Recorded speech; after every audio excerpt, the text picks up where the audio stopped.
네, 썰라에서 정말 뜨거웠습니다. 이성대 뉴스 설계도 뜨겁게 한번 썰어보죠. 네, 오늘 준비한 영상 바로 이겁니다.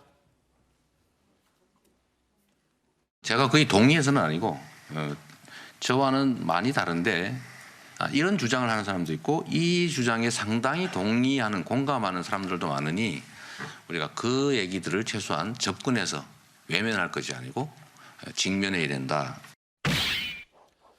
자, 2030 남자들이 홍을 지지하는 이유. 홍을 지지하는 이유인데 앞서서는 이 후보를 좀 영상에서 만나봤습니다. 그러니까 제목은 홍준표 의원인데 이재명 후보가 20대 남성들이 홍 의원을 지지하는 이유를 언급한 건가요? 네, 그렇습니다. 지금 그 친여 성향 온라인 사이트에서 올라왔던 글이 하나 있었어요. 그 글을 그제였죠. 이재명 후보가 직접 선대위에 공유를 했습니다. 그 제목이 뭐냐면 2030 남자가 홍준표 지지하는 이유.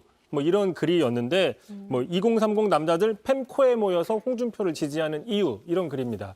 펜코는 FM 코리아라고 해가지고 친야 성향의 젊은 사람들이 많이 모여 있습니다. 거기서 주로 이제 홍준표 후보를 그동안 지지해 왔는데 왜 이대남들이 홍준표 후보 또는 이준석, 하태경 등의 국민의힘 정치권 인사들을 지지하느냐 그 이유를 분석해 놓은 글이죠.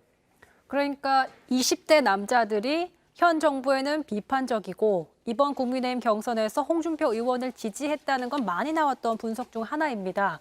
근데 이 후보가 이 글을 공유한 또 이유가 있을 거 아니에요? 네, 그렇습니다. 이 글쓴이는 국민의힘 쪽이 아니라 민주당 지지 성향으로 보입니다. 민주당 입장에서 이제 이 현상을 분석해 놓은 거죠. 특히 이 후보가 이재명 후보가 이대남을 붙잡을 수 있는 방안이 있다라고 하면서 그 방안을 제시했어요. 뭐라고 얘기를 했느냐? 2030 남성들은 애초에 이재명은 고려조차 하지 않았고 이제야 누구인지 관심을 조금씩 갖고 있는 상황이다. 자, 바로 이런 때 이재명이 문재인 정부의 다소 페미니즘 우선 정책과 차별화만 한다면 이들의 지지를 얻을 수 있다. 이렇게 분석을 한 거죠. 그러니까 애초 이 글을 정리해보면 이재명 후보에겐 관심도 없다가 이제 막 누군지 관심이 생기고 있다. 그러니까 이 부분을 좀 공략하면 되겠다는 이유에서 이걸 갖고 온 것 같은데 자, 이럴 때 2030이 원하는 정책을 내놓으면 지지를 끌어올 수 있겠다.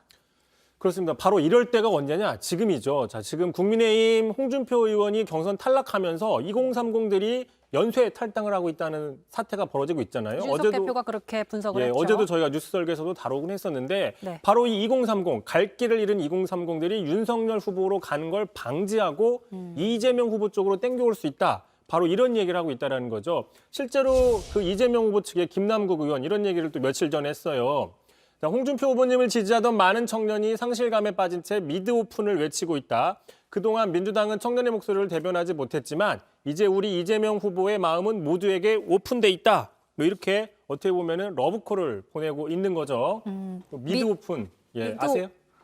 반만 열렸다는 뜻인가요? 네, 창조적인 해석인데 저도 사실은 잘 몰랐습니다. 이 네. 미드 오픈이라는 말이 뭐냐면 뭐예요? 그 게임 리그 오브 레전드라는 롤 게임. LOL. 네네네. 사실상 게임을 포기한다라고 이렇게 쓸 때 미드 오픈이라고 쓴다고 하더라고요. 그러니까 스타크래프트로 따지면 GG랑 비슷한 용법이라고 볼 수 있는 겁니다. 그러니까 반만 열렸다는 게 아니라 그냥 아예 닫혀 있다. 네, 미드라인을 열어줄 테니까 공격해라. 나는 이제 포기하겠다. 뭐 이런 뜻이라는 건데요. 솔직히 이성대 기자도 찾아봤죠. 예, 저도 말씀드렸습니다. 몰랐다고. 네.